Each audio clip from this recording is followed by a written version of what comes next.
Race number 2 on the program at Sha Tin is Class 4 and the trip is 1,600 metres for the Taylorbird handicap. And Oscar Glory last start when it was able to dictate off the front might be able to do that again. Ode to Joy's got a whole heap of gear changes. Hood off, shadow roll off, crossover noseband off, the blinkers are going back on. Arthur's Kingdom, tongue tie goes on Arthur's Kingdom. Ezra in the lineup as well with the long-standing maiden, Lifeline Vision. Turquoise Alpha further down, he's been running well. Turquoise Alpha, he won 3 and 5 starts ago. Kazi Farazi, Accelerando has the tongue tie going on, maybe some improved performances there at the trials from him. Forever Glorious and Ring Bells off a mark of 41 has drawn wide again. Nick, the speed, Oscar Glory might have some company this time round from Shanghai Dragon rather, because we know he likes to lead. Yeah, and he's drawn well too. In fact, they both are. In fact, Oscar Glory drawn in 3, and obviously Angus Chung's £10 claim is going to come into good effect there. And Shanghai Dragon is drawn in gate number 2, and he's got plenty of early pace. So expect those two to sort of go on with it. Kazi Farazi, Toy Kuhn, likely to be chasing them, Paul. Yeah, with Angus on, Oscar Glory and Jerry Chow on Shanghai Dragon, there is potential for a speed battle up front with those two going on. So I think that will suit horses like Kazi Farazi, who's drawn wide. He can come across from his wide draw. Yep, and speaking of the Kazi Farazi, he was in this replay here behind Oscar Glory, who was able to dictate the state, Paul, but there was a lot to like about Kazi Farazi, and even Turquoise Alpha came from a fair way back in this race too. He got his own way in front of Oscar Glory. I don't think that's going to happen in this race, as we said, with Shanghai Dragon in. So Kazi Farazi can be a little bit closer.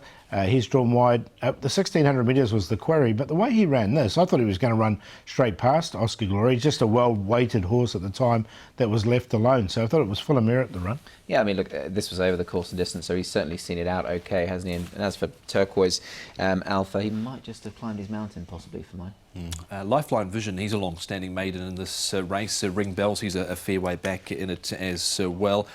21 starts, Nick, without a win, but has run the odd decent race just to keep you interested like this one here. Yeah, he's got a habit of doing that, and actually I quite like him here. I know he obviously is yet to win one in well into double-digit starts, but this round was good in defeat. I thought he's worked home quite well behind Perfect Peach, and David Hayes put those cheek pieces back on last time, Paul. So he probably hasn't got a great deal to find, I don't think, to win one, but he is exposed. Yeah, look, I have definitely included him because I think he's running well, but he's hard to have on that win line with that record.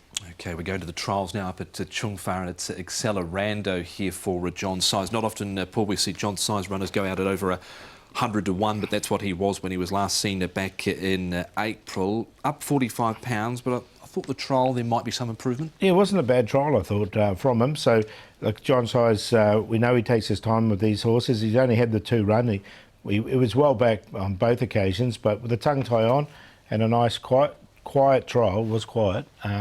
Maybe there's improvement there. Yeah, well, I think we would just say John actually trained all 4 of those horses, so it was a bit of a John Size benefit and probably more like a bit of a track gallop, but he did look well. Yep, a fair point there for sure with Accelerando. Okay, Paul, who are we going with? Kazi Farazi, he's just a really well-rated horse. I think he's going to get just in behind the pace as well, so he's on top. Turquoise Alpha has won a couple recently, or sort of back end of last season. Sylvester de Souza, I think he can get himself into a nice position. Lifeline Vision and Oscar Glory from the front. 10-9-8-1. Yeah, I've gone Lifeline Vision in this, so hopefully he can finally break through, because I thought that run last time was pretty good, and what looks a very open sort of race. I'm happy to go with him on top. Oscar Glory comes into the race in very good form, and once again, even though he's got £4 more, he has got a big claim to help matters. Kazi Farazi, lovely old horse. He ran really well last time, and probably won't take too much for him to win over this trip. And Turquoise Alpha, for all I think he's high enough in the weights, I think he can run respectable once again. So 8-1, 10 and 9. Let's look at race number 2. Early bidding sees Lifeline Vision 5.6, just in front of Turquoise Alpha at 5.7.